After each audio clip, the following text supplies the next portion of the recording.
No. Oh, okay. No. Because that's one of my core words. The hello would be perfect German pronunciation. Oh, good. Yeah. I've been picking it up over the last few days. Great.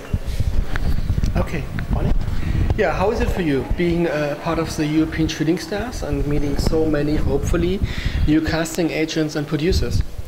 It's an honour, and it's really inspiring few days actually, because we're at the film festival. There's been great programme of events this weekend, but also just the company I'm in, those other 9 actors are really brilliant artists, really amazing people. So I find it very inspiring just talking to them, and yeah, the stuff we've gotten to do over the last few days has been great. It's I think someone said yesterday, if you were to do this on your own, it would probably take you 10 years to meet all the people you would in this weekend. But it's just a very intense, focused few days, and it's been really interesting. Yeah. And we talked with Mo before about Irish filmmaking and Irish people in the industry, because there are so many people coming from Ireland right now that are starting a Hollywood career. Also Cillian Murphy, who is nominated for the Oscar. So what about that? Is Ireland maybe some kind of the new film country in Europe?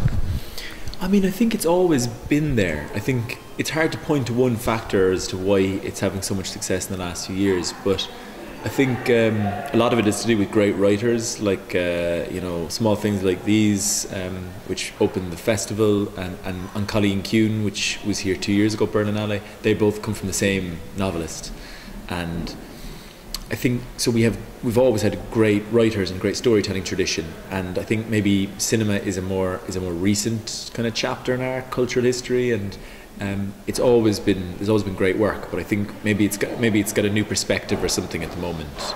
But it's hard to put your finger on exactly why. I think it's a mixture of lots of factors. It's the fact that there's amazing crews that have been working on some of the biggest TV shows in the world. There's a wealth of acting talent, and it's all kind of a perfect storm, really. And if you're looking at the future, how did you see yourself in this kind of Hollywood business?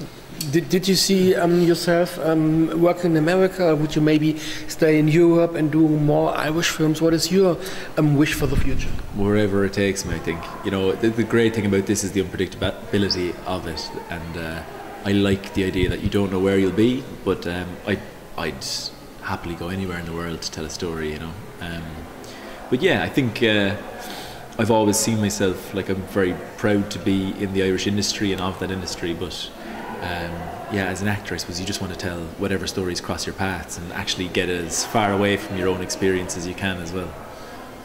Okay.